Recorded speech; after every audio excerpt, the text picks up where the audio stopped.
Dicen que el desierto de Atacama no olvida, que bajo su arena el tiempo no pasa, se detiene, y que en sus profundidades los muertos no duermen, esperan. Soy Basilio y hoy caminaremos entre las sombras del pasado, hacia un misterio que desafía toda lógica. Las enigmáticas momias de Chinchorro, los cuerpos más antiguos momificados por el ser humano, mucho antes de Egipto, mucho antes de las pirámides, mucho antes de que el mundo supiera lo que era la eternidad. ¿Quiénes fueron los Chinchorro? ¿Acaso buscaban vencer a la muerte o simplemente recordarla? ¿Y qué nos dice su silencio miles de años después sobre nuestra propia obsesión con permanecer? En este viaje, no solo miraremos a los muertos, miraremos también lo que la muerte revela del alma humana. Capítulo 1. Los hijos del mar y la arena. Hace más de 7000 años, cuando las grandes civilizaciones aún dormían en el futuro y Egipto ni siquiera había levantado sus primeras piedras, una pequeña comunidad vivía en los márgenes del mundo, allí donde el desierto más seco del planeta se funde con el mar más frío del Pacífico.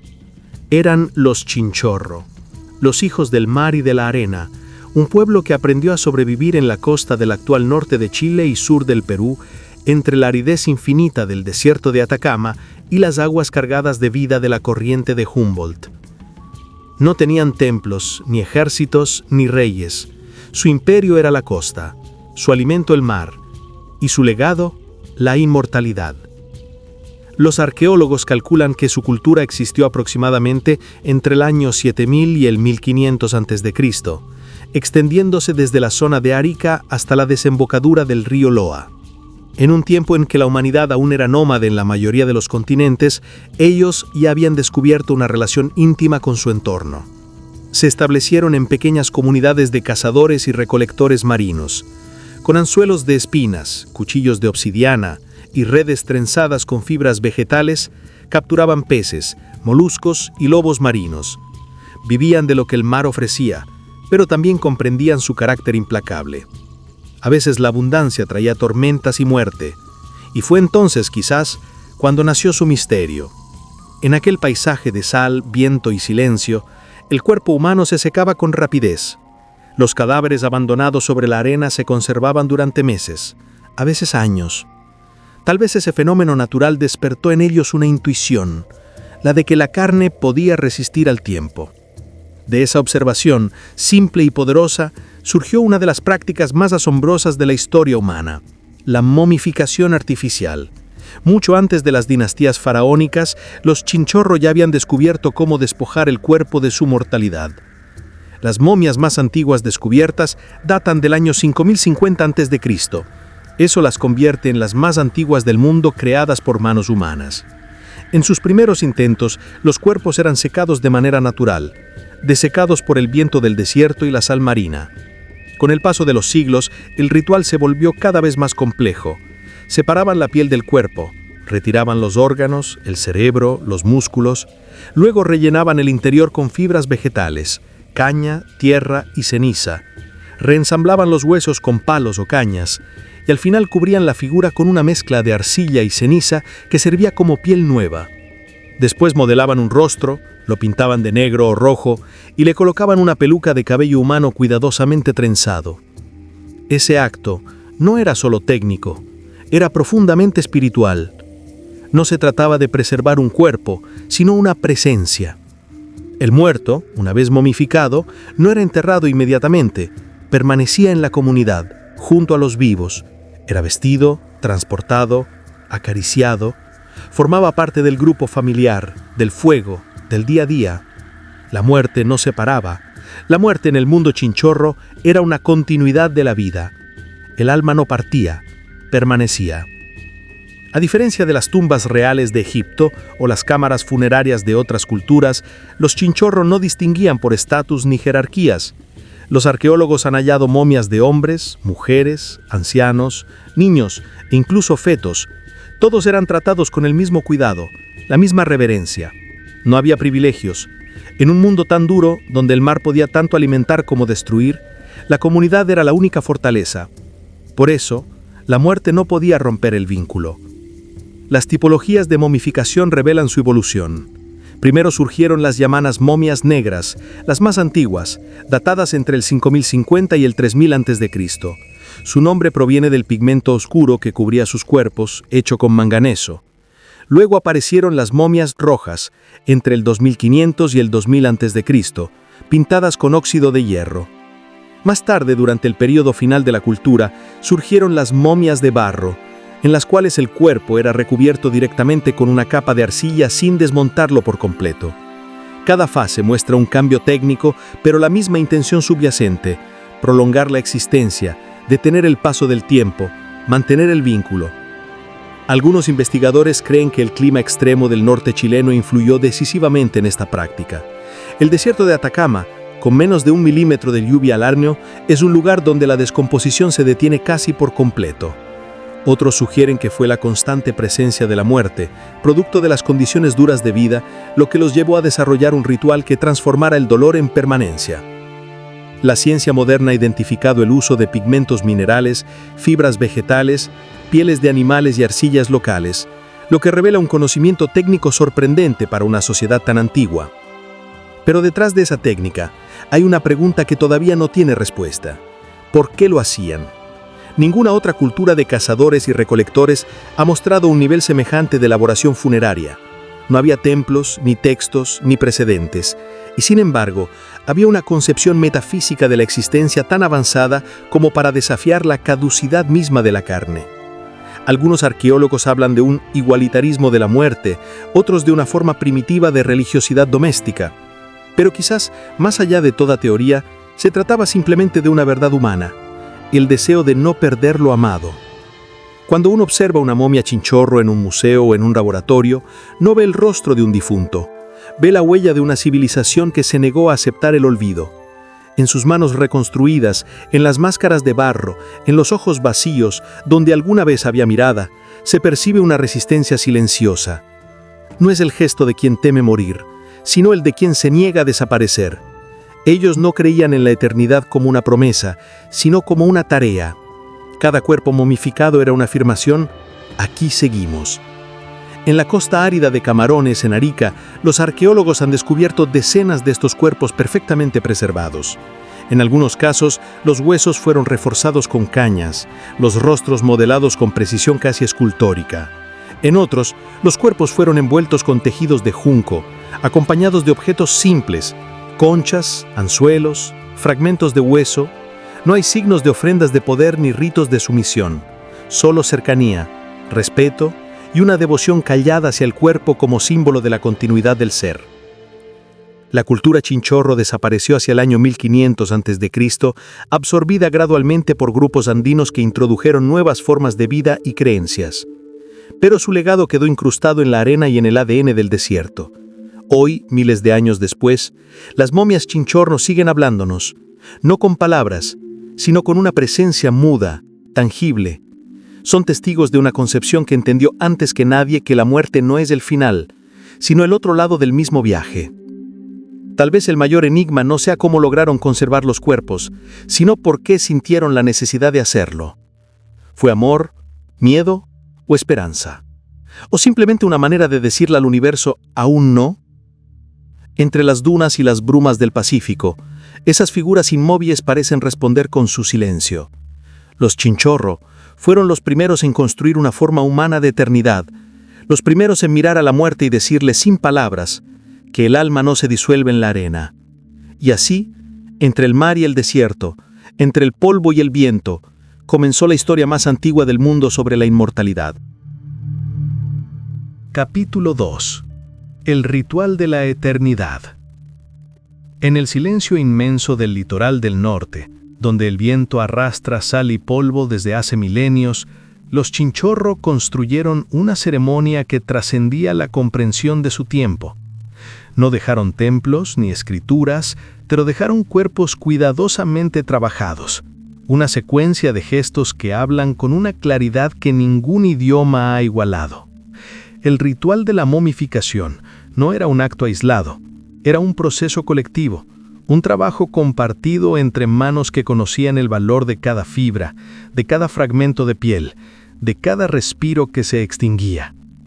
Los arqueólogos creen que el ritual podía durar días o semanas. Primero, los cuerpos eran llevados a lugares apartados, quizá cerca de los cursos de agua que en tiempos antiguos corrían entre las quebradas. Allí, con herramientas de piedra y hueso, abrían el cuerpo, retiraban los órganos, limpiaban los huesos y los secaban al sol. No lo hacían con prisa, ni con frialdad. Cada acción era una manera de acompañar al muerto en su tránsito. Después lo reconstruían pieza por pieza. Volvían a armar el esqueleto con varillas delgadas de caña, cosían la piel, rellenaban los vacíos con hierbas secas, lana de camélido o arcilla húmeda. Lo que había sido un cuerpo mortal se convertía en una obra común, un esfuerzo compartido entre vivos que resistían el abandono. Cuando todo terminaba, el rostro era modelado con arcilla, a veces cubierto con una máscara, otras moldeado directamente sobre el cráneo. Los pigmentos minerales daban a la figura una nueva identidad. El negro profundo de las momias más antiguas, obtenido de manganeso, evocaba tal vez la oscuridad del mar o el misterio del más allá. El rojo de las posteriores, hecho con óxido de hierro, recordaba la sangre, el fuego, la vida. Nada en este proceso era improvisado. Cada color, cada textura, parecía tener una función simbólica. Con el paso del tiempo, los cuerpos adquirían una presencia ambigua, mitad humana, mitad arcilla. Eran al mismo tiempo muertos y vivos, ausentes y presentes. Algunos investigadores han sugerido que este ritual tenía un sentido pedagógico. Los niños participaban en la reconstrucción de los cuerpos para aprender sobre la muerte no desde el miedo, sino desde la continuidad. En una sociedad sin escritura, el cuerpo momificado era el libro más sagrado. En sus capas de barro y fibra se encontraba la memoria del clan. Cada momia contaba la historia de quienes permanecían, recordando que el destino no era ser polvo, sino permanecer en el ciclo de la existencia. El acto de momificar no era un acto religioso en el sentido clásico. No había templos, ni sacerdotes, ni jerarquías. El ritual era doméstico, íntimo. La muerte no se confinaba a los cementerios, vivía entre ellos. En algunos sitios arqueológicos, las momias fueron halladas dentro de los mismos espacios habitacionales, al lado de los hogares, bajo los pisos. Cuando la familia se desplazaba, las momias viajaban con ellos. Eran parte del grupo, de las decisiones, del día a día. En esa convivencia silenciosa, el pasado acompañaba al presente. El muerto seguía respirando en la memoria. Los chinchorro no momificaban por prestigio ni poder. Las momias encontradas revelan un principio de igualdad radical. Todos merecían el mismo destino, desde el anciano hasta el recién nacido. Incluso los fetos fueron tratados con la misma dedicación. En la muerte el rango desaparecía. En el silencio todos eran uno. Esa idea, que siglos más tarde las civilizaciones complejas olvidaron, revela una profundidad ética que sigue desconcertando a los estudiosos. La igualdad absoluta frente al tiempo. Ningún ser es más digno de recordar que otro. En algunos cuerpos se ha encontrado evidencia de reparación. Fragmentos reemplazados, huesos reforzados, partes rearmadas tras daños o fracturas. Los chinchorro no abandonaban a sus muertos, ni siquiera cuando el tiempo o los elementos deterioraban sus cuerpos. Los volvían a intervenir, los restauraban. Aquello que hoy llamamos conservación o restauración ya existía en su modo de cuidar. Quizá en su visión del mundo, la muerte no era una línea, sino un ciclo que requería mantenimiento. Amar era mantener, amar era reconstruir. El desierto, testigo inmóvil de ese rito, se convirtió en un santuario sin muros. Las brumas del Pacífico envolvían las aldeas con su humedad, y el sol del día secaba las capas de arcilla. Cada gesto, cada paso, era un diálogo entre el cuerpo y la tierra. Ahí donde la vida parecía imposible, ellos inventaron una forma de perpetuarla. En su mundo no existía el olvido, solo transformaciones. El siglo XX reveló este misterio al mundo moderno. En 1917, el arqueólogo alemán Max Uhl excavó en el Valle de Arica y descubrió las primeras momias chinchorro. Lo que al principio se creyó un fenómeno natural, resultó ser una tradición cultural perfectamente desarrollada. Décadas después, en los años 1980 y 1990, nuevas excavaciones en los sitios de Morro I, Camarones y Playa Miller confirmaron la complejidad del ritual. Los análisis con radiocarbono situaron sus orígenes hacia el 5050 a.C., más de 2000 años antes de las momias egipcias más antiguas. La sorpresa fue total.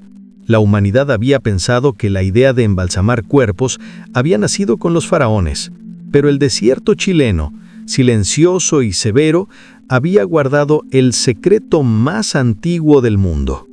El descubrimiento cambió la manera en que entendemos el pensamiento humano temprano. No eran simples pescadores, eran filósofos del cuerpo, poetas de la permanencia. Su tecnología era rudimentaria, pero su simbolismo era vasto. No necesitaban escritura para comprender lo que significa morir. En cada cuerpo reconstruido se ve un principio. La materia puede deshacerse, pero el vínculo permanece. Y tal vez, en ese acto, anticiparon lo que siglos después llamaríamos arte, religión y ciencia unidos en un solo gesto. Hoy los restos de los chinchorro descansan en laboratorios y museos, algunos en el Museo de Arqueología de San Miguel de Azapa, en Arica. Los científicos estudian sus pigmentos, sus fibras, sus huesos, buscan respuestas sobre sus técnicas, sus motivaciones, su cosmovisión. Pero cada vez que una momia es examinada, la ciencia tropieza con el silencio de lo inexplicable. Ningún microscopio puede medir el significado de una lágrima milenaria. Ninguna base de datos puede traducir lo que impulsó a un pueblo prehistórico a detener el tiempo. Lo que los chinchorro dejaron no es una lección biológica, sino una pregunta existencial. ¿Qué significa realmente morir? ¿Es la muerte la ausencia de vida o la continuidad en otra forma? Los chinchorro parecían entender que el cuerpo es solo una frontera entre lo visible y lo invisible. Su ritual era la confirmación de que algo del ser, la memoria, el espíritu, el amor, permanece adherido a la materia. Cada capa de barro, cada hebra de cabello reubicada, era un intento de mantener encendida esa chispa. La momificación chinchorro no buscaba impresionar a los dioses ni garantizar una vida después de la muerte. Era un lenguaje humano, sin mediaciones divinas, un acto de ternura extrema convertido en costumbre. El alma tal vez no necesitaba ser salvada, solo acompañada. Y así, generación tras generación, los chinchorro repetían el gesto de vencer el olvido, hasta que la arena cubrió sus campamentos y el viento borró sus huellas. Miles de años después, los arqueólogos desentierran esos cuerpos como quien abre un libro antiguo, sabiendo que cada página está escrita en un idioma que ya no se habla. Pero el mensaje sigue ahí, intacto, impasible, esperando. La muerte, dicen las momias, no es el final. Es la forma más antigua que tenemos de recordarnos que alguna vez estuvimos vivos. Capítulo 3. La travesía del alma. El desierto de Atacama es un océano inmóvil. Su arena no tiene memoria del paso. Sus colinas de sal repiten el mismo silencio desde el principio del tiempo. En medio de esa inmensidad, los chinchorro comprendieron que la vida no era una línea, sino un círculo. Que todo lo que nace vuelve, que nada se extingue del todo, y que la muerte no es más que un cambio de forma. Su mundo era simple en apariencia, pero estaba tejido por una compleja visión espiritual. En el viento, en la bruma del Pacífico, en el cuerpo que se seca el sol, ellos veían señales de una continuidad invisible. La costa donde vivían era un borde entre mundos. Por un lado el mar, fuente de alimento, vasto e insondable. Por otro, el desierto, seco y eterno. Entre ambos aprendieron el significado del tránsito. El mar era movimiento, renovación, el desierto, permanencia. Quizás en esa tensión comprendieron que la existencia humana participa de ambos reinos. Somos agua que fluye, pero también polvo que permanece. Allí nació su visión del alma. no como una entidad separada del cuerpo, sino como la fuerza que anima y transforma la materia. En cada pez capturado, en cada ola que se retira, veían el mismo principio que guiaba la respiración y la muerte. Los arqueólogos modernos no han encontrado templos ni ídolos que representen divinidades, pero sí han hallado una relación profunda con los elementos. El fuego, el agua, la tierra y el aire no eran símbolos, eran realidades sagradas. Cada uno participaba del proceso de la momificación, y con ello, del ciclo cósmico. El fuego purificaba las herramientas, el agua lavaba el cuerpo, la tierra lo reconstruía, el aire del desierto lo preservaba. En ese equilibrio estaba contenida su cosmovisión. El alma no escapaba del mundo, permanecía dentro de él, disuelta en sus elementos. Cuando los Chinchorro momificaban a sus muertos, no los preparaban para ir a otro lugar, los preparaban para seguir estando aquí. La arcilla que cubría sus rostros era la misma tierra que pisaban. El color negro o rojo, los mismos pigmentos con que se pintaban ellos mismos durante la vida. No existía la idea de un más allá separado, sino una continuidad material y espiritual en el mismo plano. La muerte era una pausa, no una desaparición. La presencia del cuerpo era el ancla del alma en la comunidad. Así, cada momia era un punto de unión entre generaciones, una prueba de que la memoria también puede tener forma física. Las costas de Arica y Camarones todavía conservan ese aire de eternidad. En los amaneceres, cuando la niebla del mar sube lentamente sobre el desierto, parece que el paisaje respira. Los antiguos Chinchorro veían en esa respiración del mundo la evidencia de que todo tiene espíritu: las olas, las rocas, las aves, el viento. Su espiritualidad no se basaba en el culto a una deidad, sino en la relación íntima con la naturaleza. El alma no pertenecía al individuo, sino a la comunidad de los seres vivos. Todo estaba animado por la misma energía. Morir era, en cierto modo, regresar al todo. En ese sentido, su práctica de la momificación no era una negación de la muerte, sino una afirmación de la continuidad. Al conservar el cuerpo, daban tiempo al alma para volver al ciclo. Tal vez creían que el espíritu debía permanecer cerca de los suyos hasta completar su transformación. El cuerpo, al no descomponerse, ofrecía un espacio de permanencia, un refugio para esa energía que aún no se dispersaba. Por eso los cuerpos momificados convivían entre los vivos. El alma no se iba, seguía aprendiendo, seguía protegiendo. Los vivos y los muertos compartían el mismo fuego, el mismo aire, el mismo silencio.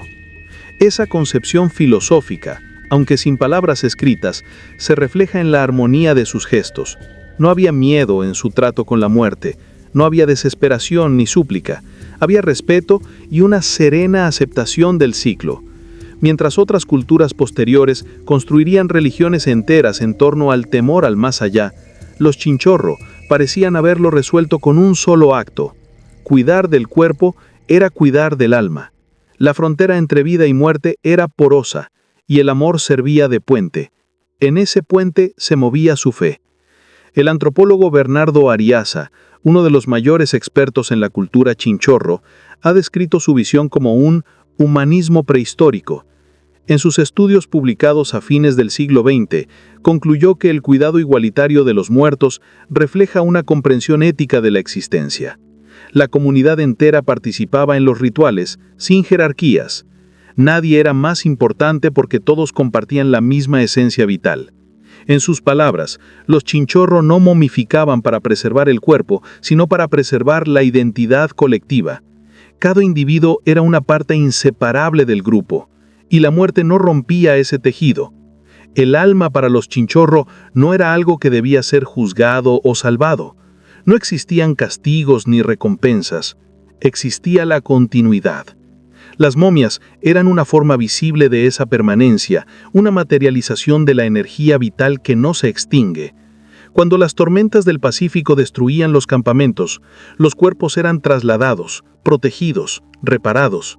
Ese cuidado revela una compasión profunda, una visión del mundo donde todo lo que ha existido sigue teniendo valor. Los huesos no eran desechos, eran raíces. A medida que las generaciones pasaban, los rituales se simplificaron, pero la idea persistió. Aun cuando la técnica de momificación se volvió más tosca, la intención seguía intacta: recordar que el vínculo entre los seres trasciende la muerte. El tiempo, el clima y las migraciones acabaron diluyendo su cultura hacia el 1500 a.C., pero no su pensamiento. En el desierto quedaron sus cuerpos, y con ellos la primera filosofía de la eternidad. Hoy, al mirar sus restos en vitrinas y laboratorios, el mundo moderno intenta traducir su mensaje a lenguajes de ciencia y cronología. Sin embargo, la pregunta que los chinchorro parecen hacernos no necesita fórmulas ni fechas. ¿Qué parte de nosotros sobrevive? ¿La carne, la memoria, la emoción, la energía? Tal vez todo, tal vez nada. Pero ellos, hace 7000 años, decidieron apostar por la permanencia, decidieron que la materia podía sostener el alma, que la forma podía seguir conteniendo el espíritu. Esa intuición los convierte en algo más que una cultura antigua, los transforma en filósofos del origen, los primeros en preguntarse por la identidad más allá del cuerpo. En su silencio hay una enseñanza: que la vida no termina cuando cesa el movimiento, sino cuando se extingue la recordación. El barro que cubre sus rostros no oculta, revela, nos muestra que la muerte, al fin y al cabo, es solo otro modo de permanecer. El viento sigue soplando sobre las arenas donde durmieron los chinchorro. A veces parece que las dunas respiran. Quizás lo hacen todavía. Quizás el alma del desierto es la suma de todas las almas que se negaron a desaparecer. Capítulo 4. El despertar de los antiguos. Durante miles de años, los cuerpos de los chinchorro durmieron bajo capas de sal, arena y silencio. El desierto los custodió con su inmovilidad perfecta, como si hubiese comprendido que en su interior descansaba algo más que huesos.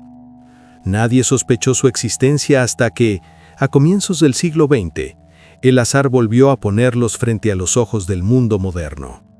Fue en 1917 cuando el arqueólogo alemán Max Uhle, explorando las costas áridas del norte chileno, encontró los primeros cuerpos ennegrecidos por el tiempo. No eran momias naturales como las halladas en Egipto o en los Andes, sino cuerpos tratados con una técnica meticulosa, desconocida, inquietante. El hallazgo rompía el orden cronológico de la historia humana. Aquellos cuerpos, datados en torno al 5000 a.C., eran los más antiguos del mundo. Los primeros estudios no alcanzaron a comprender la magnitud del descubrimiento. Durante décadas, los chinchorro permanecieron como una nota marginal en los informes arqueológicos. No encajaban en los esquemas. Eran pescadores nómadas, sin templos ni escritura, pero con una concepción de la muerte más avanzada que cualquier civilización contemporánea. El siglo XX, sin embargo, los iría rescatando lentamente. En los años 50, nuevos hallazgos en los valles de Camarones y Azapa comenzaron a revelar el alcance de su cultura. Bajo el polvo, el desierto devolvía rostros cubiertos de arcilla, cabellos trenzados, cuerpos de niños, de mujeres, de ancianos, todos tratados con la misma devoción. Fue entonces cuando el mundo comenzó a comprender que estaba ante una paradoja. El grupo humano más humilde de la prehistoria había dejado el testimonio más elaborado de la dignidad ante la muerte. Mientras las grandes civilizaciones erigían pirámides para reyes, los chinchorro habían inmortalizado a todos por igual. Esa revelación obligó a repensar la historia. La idea de que el pensamiento simbólico y espiritual dependía de la complejidad social se desmoronaba frente a sus cuerpos silenciosos. A partir de los años 70, el antropólogo chileno Bernardo Arriaza se convirtió en el principal intérprete de su legado. Sus investigaciones combinando biología, arqueología y antropología forense devolvieron a los chinchorros su voz científica y humana. Arriaza descubrió que las técnicas de momificación variaron con el tiempo, pasando de las complejas momias negras, donde el cuerpo era desarmado, tratado y reconstruido pieza a pieza, a las momias rojas, cubiertas con arcilla pigmentada y máscaras de barro. Cada cambio reflejaba no solo una evolución técnica, sino una transformación en la cosmovisión. del deseo de reconstruir el cuerpo completo a la aceptación de la forma exterior como símbolo de identidad. Las dataciones por radiocarbono confirmaron lo impensable. Algunas de las momias más antiguas tenían más de 7.000 años, es decir, milenios antes de que los egipcios siquiera concibieran su primera tumba monumental. Chile, el país más seco del mundo, guardaba en sus entrañas la cuna de la momificación artificial. Y mientras la noticia recorría el planeta, el desierto seguía siendo el mismo, imperturbable, recordando que los verdaderos descubrimientos humanos son apenas redescubrimientos de lo que la Tierra nunca olvidó. En los laboratorios de Arica y San Miguel de Azapa, las momias comenzaron a recibir cuidados modernos. Se las limpió con delicadeza, se las protegió de la humedad, se documentó cada fibra, cada pigmento, cada hilo de cabello que había sobrevivido a los siglos. Pero la ciencia, por precisa que sea, no pudo evitar el temblor. Muchos de los investigadores hablaron de una sensación extraña al observar sus rostros. No eran restos anónimos. Había en ellos una humanidad cercana, como si el tiempo no hubiera terminado de separarlos de nosotros. Algunos arqueólogos decían que sentir que los cuerpos miraban de vuelta. Esa sensación de presencia llevó a nuevas preguntas éticas y filosóficas. ¿Hasta qué punto puede el conocimiento profanar lo sagrado? ¿Qué derecho tiene la ciencia de abrir los velos de los muertos? En los años 90 comenzaron a debatirse los límites entre el estudio y el respeto. Los museos, enfrentados a la necesidad de preservar y mostrar, se vieron ante un dilema moral: exponer los cuerpos o permitirles nuevamente el descanso. El Museo de San Miguel de Azapa, donde reposan hoy muchos de ellos, resolvió esa tensión con silencio. Sus alas son oscuras, casi sin palabras, y el aire parece suspendido. Allí, más que observar, se medita. El reconocimiento mundial no tardó. En 2021, la UNESCO declaró el asentamiento y momificación artificial de la cultura chinchorro como Patrimonio Mundial de la Humanidad. El mundo entero reconocía por fin que en las arenas de Arica y Camarones nació la primera gran expresión del alma humana frente a la muerte. No una civilización monumental, sino una comunidad de pescadores que entendió el valor de la vida con una profundidad que aún nos interpela. Con ello, los chinchorro volvieron a despertar, esta vez en la conciencia del planeta. Pero su despertar también trajo consigo nuevas responsabilidades. El cambio climático, el aumento de la humedad y el turismo mal gestionado comenzaron a amenazar la integridad de los cuerpos. Los especialistas advirtieron que la piel momificada, al entrar en contacto con el aire moderno, podía rehidratarse y descomponerse. Se diseñaron cámaras de conservación controladas, sistemas de ventilación, estudios genéticos y análisis microscópicos. Cada momia es hoy vigilada como un relicario viviente, un diálogo entre el pasado y la tecnología del presente. Sin embargo, aún con tanto cuidado técnico, la pregunta original persiste: ¿por qué lo hicieron? Las respuestas científicas han propuesto muchas teorías. Una respuesta emocional al duelo, una manifestación del amor comunitario, un rito de pertenencia, pero ninguna agota el misterio, porque quizás lo que los chinchorro intentaron decirnos no pertenece al lenguaje de la ciencia. Ellos hablaron con gestos, con arcilla, con silencio, y su mensaje, más que una fórmula, es una advertencia. La muerte no es el final, sino el espejo donde se mide la compasión de los vivos. En ese espejo la humanidad moderna se ve reflejada. Con toda su tecnología, con toda su arrogancia, sigue sin comprender lo que los pescadores de Atacama supieron hace 7.000 años, que la inmortalidad no se construye con monumentos, sino con el acto de cuidar. Los chinchorro no querían vencer la muerte, querían abrazarla. No buscaban eternidad, sino continuidad. Y en esa diferencia se esconde la verdadera sabiduría. Hoy, al caminar por las arenas donde fueron hallados, uno puede sentir una calma antigua. Las dunas parecen susurrar nombres sin sonido. Tal vez el viento repite las oraciones de los primeros hombres que se atrevieron a mirar a la muerte sin miedo. Y aunque la ciencia haya devuelto sus rostros al mundo, algo de ellos sigue allí, dormido, aguardando, porque el desierto, al igual que el alma, nunca entrega del todo lo que guarda. Capítulo 5. Los que no quisieron desaparecer.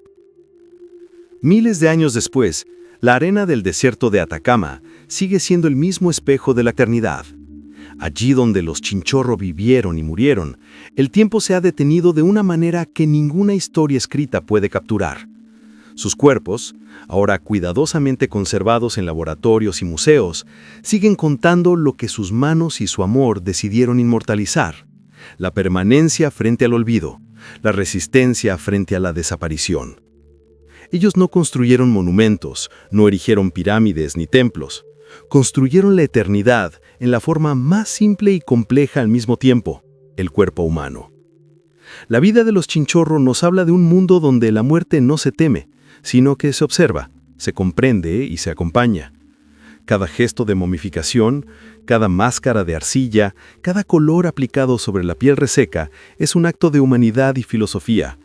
Ellos entendieron algo que muchas civilizaciones posteriores olvidaron: que la inmortalidad no reside en el poder ni en la riqueza, sino en la memoria y en el cuidado de los que nos rodean. La igualdad radical de sus rituales funerarios, que no distinguía edad ni estatus social, revela una visión ética que sigue resonando en el presente: todos merecemos ser recordados. A través de sus cuerpos, los chinchorro nos enseñan que la memoria es una fuerza tangible, que el amor y la atención que dedicamos a los nuestros no se borran con la muerte. Sus técnicas, refinadas durante milenios, eran un lenguaje silencioso que decía: no te has ido. El cuerpo reconstruido, pintado y protegido se convertía en puente entre generaciones. Mientras la historia nos ha enseñado a erigir templos y monumentos para conservar la gloria de unos pocos, ellos encontraron la gloria en la preservación de todos. El redescubrimiento de estas momias en el siglo XX cambió nuestra percepción de la prehistoria y del ser humano. La ciencia moderna no solo ha documentado fechas, técnicas y pigmentos, ha interpretado gestos de compasión, cuidado y ritual. Los chinchorro fueron los primeros en desafiar la caducidad, los pioneros en preguntarse ¿qué significa permanecer? Cada vez que un arqueólogo estudia sus restos, cada vez que un visitante los observa en un museo, se establece un diálogo que trasciende el tiempo. No hablamos con los muertos, hablamos con quienes aprendieron a sostenerlos en vida. La cultura chinchorro también nos interpela hoy sobre nuestra relación con el pasado y el futuro. En un mundo dominado por la tecnología, la fugacidad de la información y la aceleración de la vida, la idea de preservar, de cuidar, de prolongar la memoria se vuelve esencial. Ellos nos enseñan que el legado humano no se mide por logros monumentales, sino por la permanencia del afecto y la atención. La conciencia de la finitud del cuerpo puede transformarse en un acto de amor que desafía el tiempo. El desierto continúa siendo testigo de su historia. Sus valles y playas parecen hablar un idioma antiguo repetido por el viento y el mar. Los científicos que estudian sus momias observan con fascinación los detalles minuciosos: los huesos reforzados, las fibras vegetales, los pigmentos aplicados con precisión. Cada descubrimiento científico confirma la magnitud de su intuición. La muerte no es el fin absoluto, sino una frontera que puede ser atravesada por la memoria y el cuidado. En un mundo que teme desaparecer, los chinchorro enseñan que la permanencia se construye con pequeños actos, invisibles para la mayoría, pero poderosos en su significado. Hoy sus cuerpos forman parte de un diálogo global sobre el respeto, la conservación y la comprensión de la historia.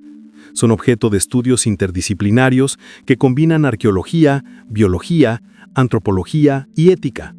Cada análisis revela detalles técnicos sorprendentes, pero también evidencia algo que ninguna tecnología puede cuantificar: su humanidad.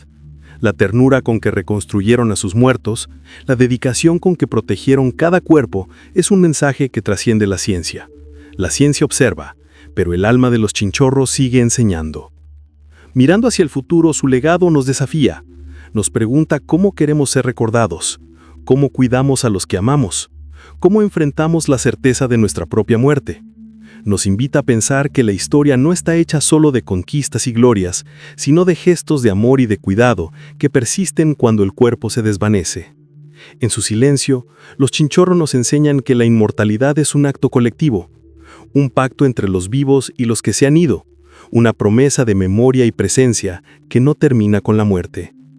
Los que caminaron por las playas de Arica hace 7000 años y decidieron conservar a sus muertos no buscaban fama ni reconocimiento, solo querían mantener cerca a quienes amaban, protegerlos del olvido, ofrecerles una forma de continuar existiendo.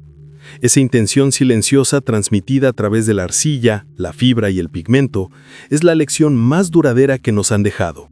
Nos recuerda que la humanidad no se mide por lo que se construye para el mundo, sino por lo que se sostiene para los demás. Cuando uno se encuentra frente a una momia chinchorro, siente un estremecimiento que no tiene explicación científica. Es el contacto con una conciencia antigua que nos observa desde más allá de la historia, que nos recuerda que la muerte no nos define, sino la forma en que la enfrentamos. Nos habla de paciencia, cuidado, compasión y respeto.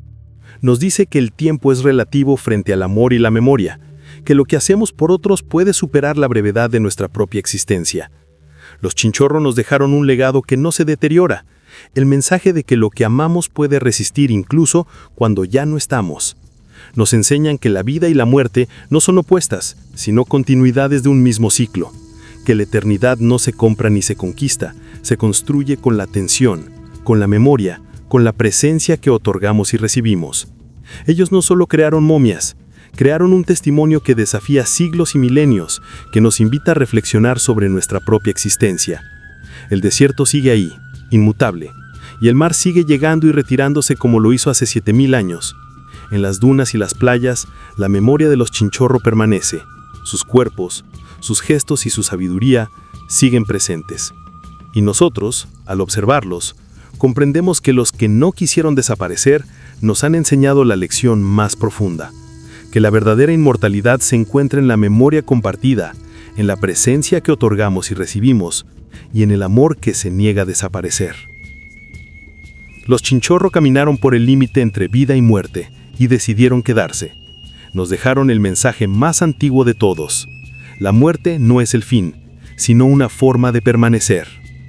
Y así concluye nuestro viaje al misterio de los chinchorro, un pueblo que nos enseñó que la verdadera inmortalidad no está en los monumentos ni en el poder, sino en la memoria, el cuidado y el amor que dejamos atrás. Sus cuerpos nos recuerdan que la vida y la muerte están conectadas y que incluso después de miles de años seguimos aprendiendo de ellos. Soy Basilio y te invito a seguir explorando estos secretos del pasado. Suscríbete, comenta qué te sorprendió más y comparte este viaje con quienes aman la historia y el misterio. Mantén viva la curiosidad porque cada descubrimiento nos acerca un poco más a comprender quiénes somos y de dónde venimos.